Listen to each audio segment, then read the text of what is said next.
A few months ago I wrote an article about apocalyptic games, and quite quickly it became very obvious that, well, people didn't get the idea, because they were asking where's Fallout, where's, well, Fallout in general. And I get them, because every time you mention apocalyptic in video games you always think about something like Fallout or Rage or just about any game that takes place in a Mad Max-like setting. But the thing is that those aren't apocalyptic games, they're post-apocalyptic games. There's a very important difference. In a post-apocalyptic game, the apocalypse happened. The earth was wiped clean of life and people have to start all over again with basically nothing. It's more about survival in that environment, more about reclaiming it, making it again a place where you can live. That was the idea behind the Fallout games. In the first one you had to find a water chip and then save your people from that army of mutants. And in the second one you had to save your people from dying because they didn't have any water left, any resources. Both of them good ideas for post-apocalyptic games. Again, post-apocalyptic. There's a very big difference in tone and, well, just about everything between post-apocalypse and pre-apocalypse, or just apocalypse. Namely, in a game that's about the apocalypse, it hasn't happened yet. It's gonna happen. It's gonna happen soon. But it hasn't happened yet.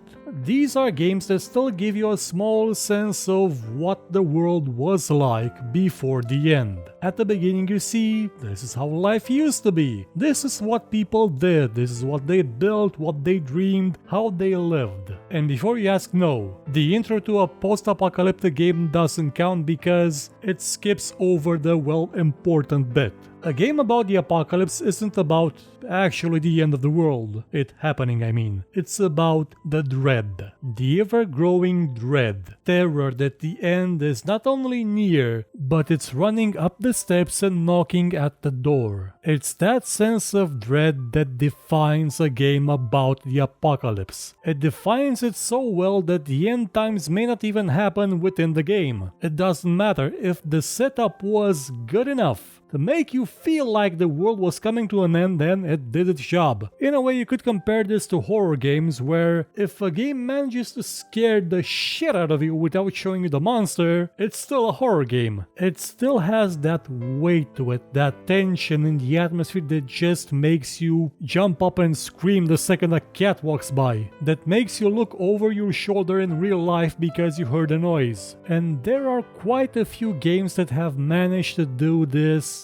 amazingly well. I've already did a show about one of those games, Vampire the Masquerade Bloodlines. I think I said something in the lines of, what times must these be when even the smaller gods fear the night? That sense of the world is coming to an end was all over Bloodlines. Which makes sense because the Gehenna was near. The Gehenna was about to happen. I think it did just a few years after the game takes place. Though, actually, if you stay until the end of the game, Payne shows up. Well, it's the taxi driver which the Malkavian identifies as Payne and goes batshit insane when it realizes that. So yeah, apocalypse. And again, this is a game where the world didn't come to an end, but you could see the signs everywhere. Mostly because the main plot revolved around finding a sarcophagus that may contain one of the ancient ones, the antediluvians, those who will rise and basically slaughter the world. And it was absolutely fantastic when it came to that atmosphere of dread that, hey, I'm a vampire, an immortal vampire, and oh,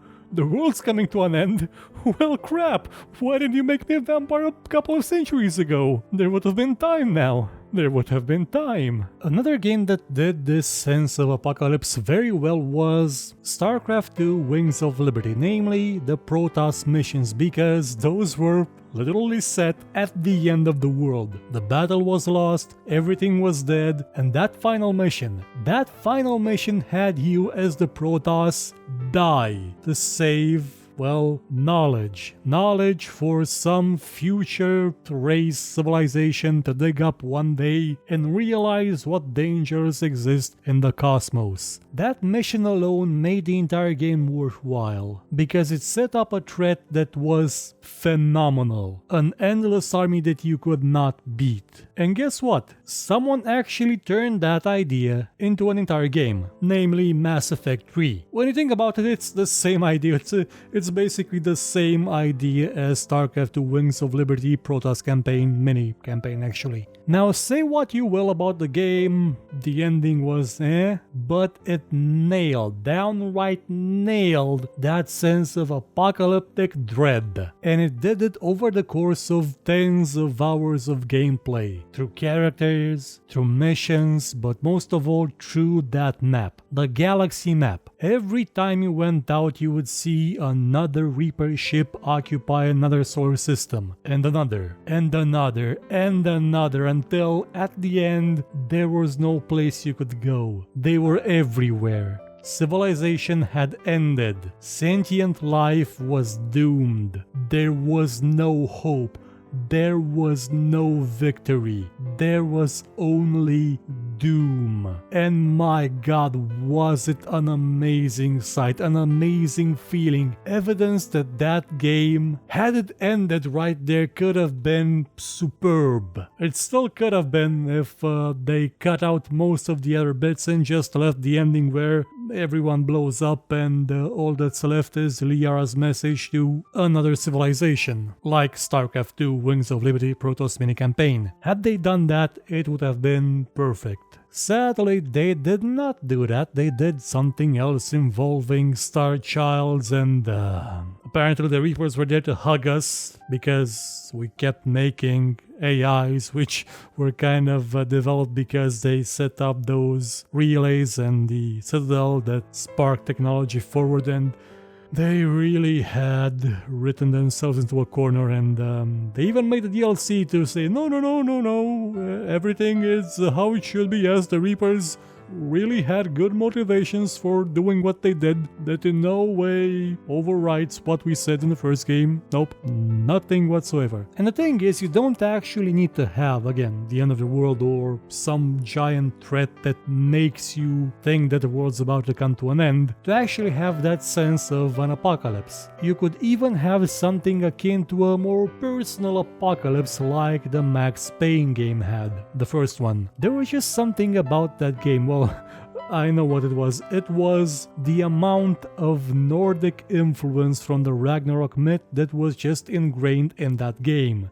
It started with someone named Baldur getting shot, and that winter came along and it just got deeper and deeper and colder until it seemed like the entire world would just freeze. But you know, it was just a really crappy winter in New York. The city has those. And yet it felt like more, like something was ending. And another game that gave that feeling of finality, of something is coming to an end, something's about to be transformed, which is basically what the Apocalypse and Ragnarok were all about. It's not the end of the world, it's the transformation of the world, was honestly Broken Sword. Well, at least to me it seemed like an apocalyptic game. And mostly because of the way it started. The last months of the year and the end of the millennium. And then that foreboding music started. That just set into my mind that this game is about, well, transformation, a changing of the world, an apocalypse.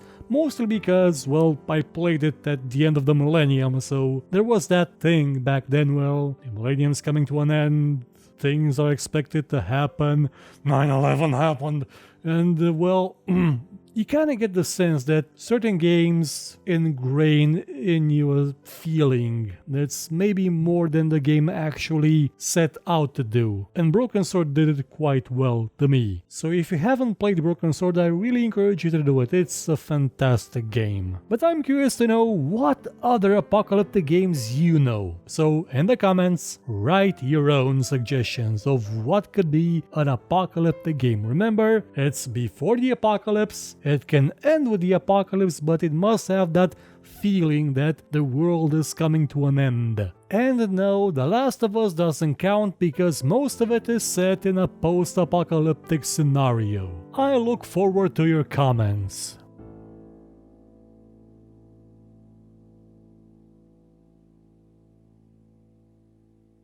If you enjoyed this show, hit the like button, subscribe, and share it with your friends. Or, if you thought it was horrible, then share it with your enemies and make them suffer. We shall be your weapon of vengeance. But if you liked what you saw, you could, I don't know, maybe donate, because basically YouTube is horrible at revenue, by using the link in the description, or just buy my book. It's a fantasy book about, well, a lot of stuff. I guarantee it won't suck, and if it does suck, you can find me here and complain about it.